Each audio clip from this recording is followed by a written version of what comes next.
प्रिय सद्गुरु, मुझे इंसानों के बजाय प्राकृतिक दुनिया में अचंभा देखने में आसानी होती है। मैं इंसानों में भी उसी अचंभे को कैसे देख सकता हूँ जैसा मैं एक नाचते हुए मोर में देखता हूँ। तो वो एक इंसान है ना? नहीं नहीं, मैंने सोचा कि कहीं एक चिड़िया सवाल पूछ रही हो तो इंसानों के पास एक मोर की तरह सुंदर पंख नहीं होते। हमारे पास नहीं है। हम उन्हें पहन सकते हैं, लेकिन वो सिर्फ पहनी हुई चीज होगी। वो मोर के पंख की तरह नहीं होगा।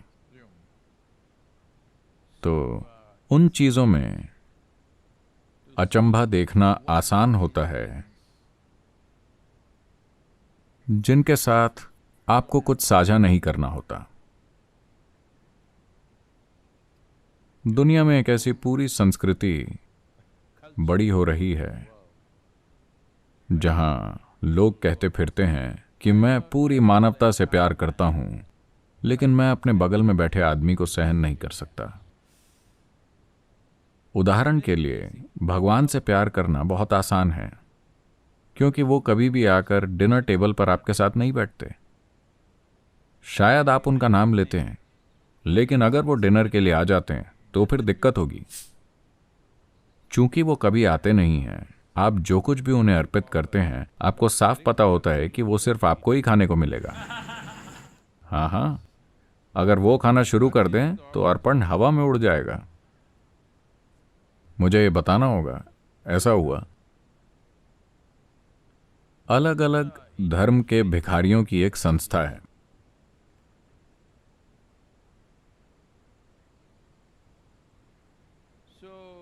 इसके केवल 3 सदस्य हैं। एक भिखारी हिंदू है, एक भिखारी क्रिश्चियन है, एक भिखारी मुसलमान है। तो वो कह रहे थे कि वो बहुत धार्मिक हैं, लेकिन उनके आर्थिक हालातों के कारण उन्हें साथ रहना पड़ता है, वरना वो लड़ाई करेंगे। तो एक दिन वो पेड़ के नीचे मिले और हिंदू भिखारी ये दिखाना चाहता था कि वो वाकई में एक भक्त है। उसने कहा, देखो, हर दिन मुझे भीख में जो कुछ भी मिलता है, आमतौर पर मुझे जितने भी पैसे मिलते हैं जिसमें सिक्के होते हैं और अलग अलग तरह के छोटे नोट होते हैं, मैं एक बड़ा सा ओम लिखता हूं, ओम। और फिर मैं सारा पैसा ऊपर उछालता हूं। ओम के ऊपर जो कुछ भी गिरता है वो शिव का है, बाकी मेरा है।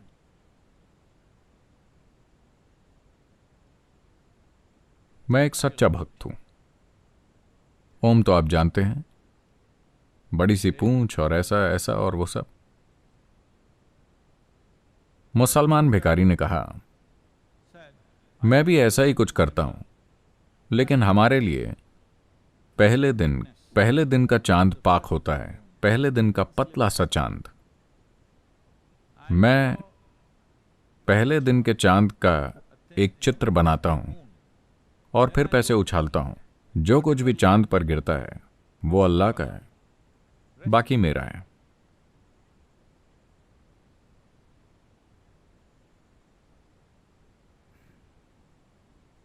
फिर उन्होंने क्रिश्चियन भिखारी से पूछा कि तुम क्या करते हो? उसने कहा, मैं सारा पैसा लेकर ऊपर उछालता हूं, जो भगवान का है वो उसे रख लेते हैं, बाकी।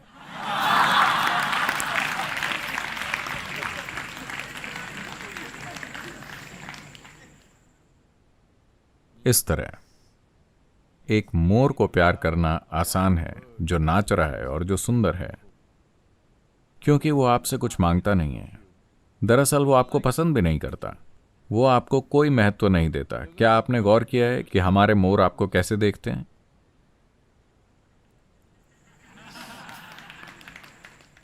वो आपको कोई महत्व नहीं देता। तो आपके देने के लिए कुछ भी नहीं है, आपको कुछ भी नहीं करना है, आप बस दूर से उसका आनंद ले सकते हैं। इसी कारण आजकल ढेरों लोगों के लव अफेयर चलते रहते हैं, फेसबुक पर, टिकटॉक पर और जो भी, इंस्टाग्राम और जो भी, क्योंकि आपको उनसे मिलना नहीं है, आपको उनके साथ कोई भी चीज साझा नहीं करनी। आपको बाथरूम के बाहर इंतजार नहीं करना है जब वो उसे यूज कर रहे हो। आपको उनके पीछे लाइन पर खड़े नहीं होना है, कुछ भी नहीं, सब कुछ इंस्टेंट है। अगर आपको वो पसंद नहीं आता तो आप उसे बंद कर सकते हैं और अकाउंट को मिटा सकते हैं। तो मोर आता है, नाचता है, आपको बहुत पसंद आता है, वो चला जाता है, कोई समस्या नहीं, आपको उसे रखना नहीं है। एक काम कीजिए, एक मोर को 3 दिनों के लिए अपने बेडरूम में रखिए, वो हर जगह बीट कर देगा और रात को वो करेगा बहुत तेज आवाज में। लोगों को शायद पता ना हो, हर दिन मैं जहां रहता हूं वो उसकी छत में होते हैं, पै पू वो सुबह सुबह शुरू हो जाते हैं, ठीक है। तो अपने घर में एक मोर को 3 दिनों के लिए रखिए, फिर देखते हैं कि आप उनको कितना पसंद करते हैं। तो इंसान एक मुश्किल प्रजाति है, इसमें आप भी शामिल हैं। तो इसे ये मत देखिए, हम बात कर रहे हैं कि नस्ल, धर्म, जाति, पंथ, लिंग का भेद नहीं होना चाहिए। इस बारे में बहुत सारी बातें चल रही हैं। मैं आपको बता रहा हूं, प्रजातियों के बारे में भी लकीर मत खींचिए। क्यों? मैं एक बंदर से प्यार करता हूं लेकिन मैं एक इंसान से प्यार नहीं कर सकता। इसका मतलब है कि आपके भीतर एक विकासवादी समस्या है।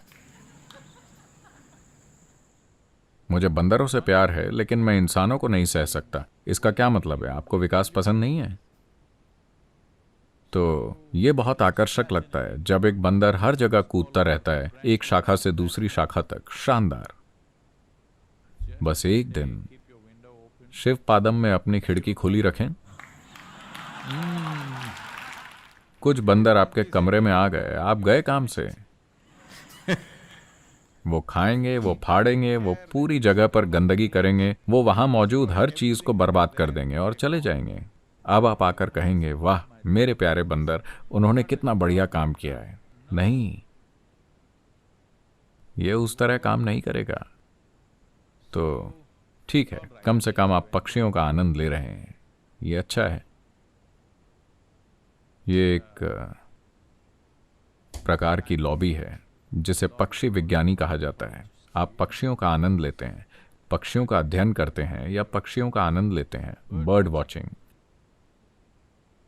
लेकिन वही पक्षी अगर आपके कमरे में घुस जाएं तो बात अलग है। इंसानों के साथ समस्या ये है कि आप हर जगह उनका सामना करते हैं। वो आपके घर में हैं, वो आपके ऑफिस में हैं, वो हर जगह हैं। वो बस कहीं दूर नाच नहीं रहे हैं।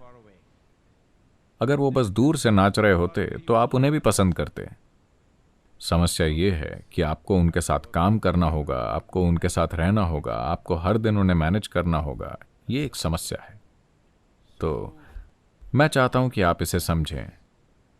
इसमें कुछ भी गलत नहीं है कि आप एक नाचते हुए मोर को पसंद करते हैं, उसकी सराहना करते हैं, ये बिल्कुल ठीक है। आपको उसे तब भी पसंद करना चाहिए जब वो नाच न रहा हो, ये ठीक है। लेकिन मेंढक कह रहा है कि सांप कहाँ है? जब मोर होते हैं तो वो सांपों को खा जाते हैं।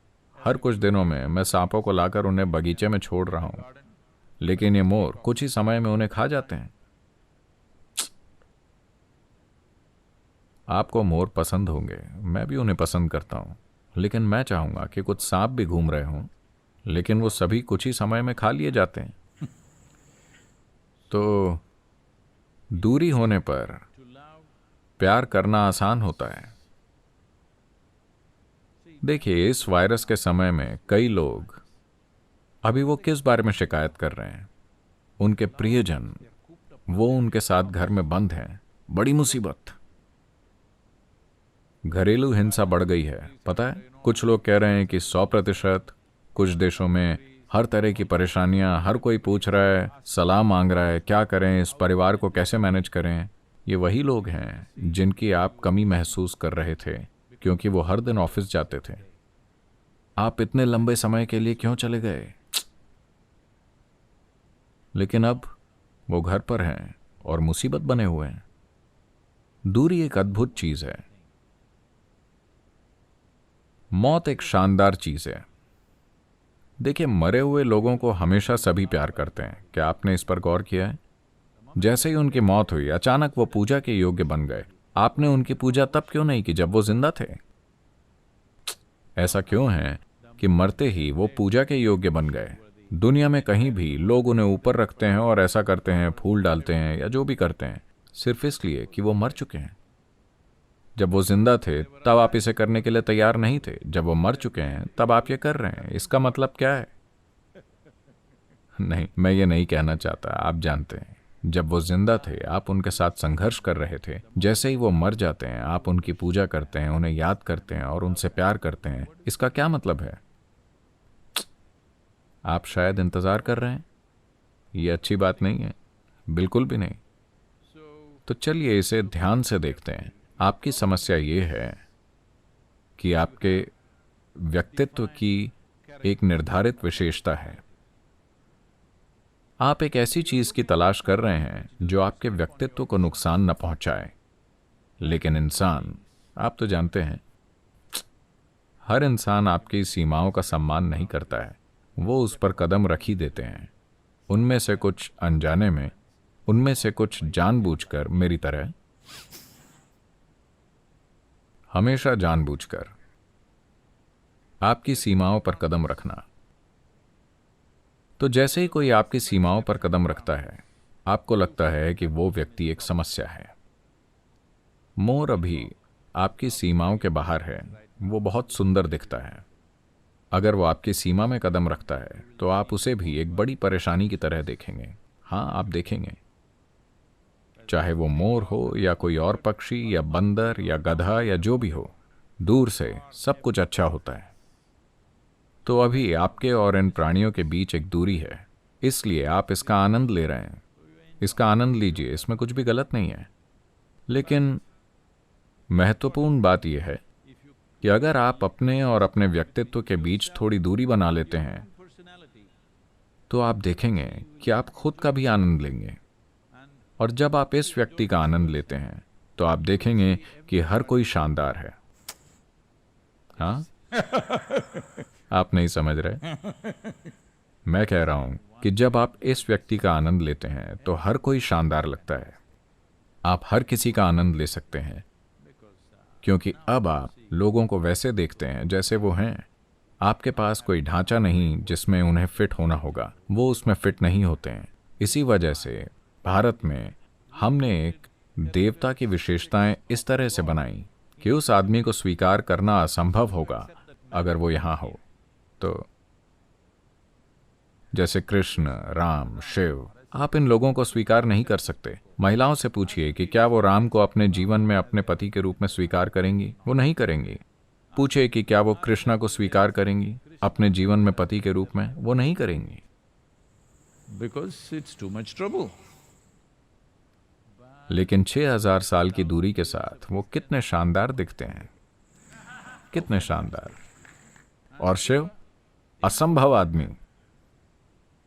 ठीक है, बस कुछ भी और सब कुछ जो आप सोच सकते हैं वो हैं।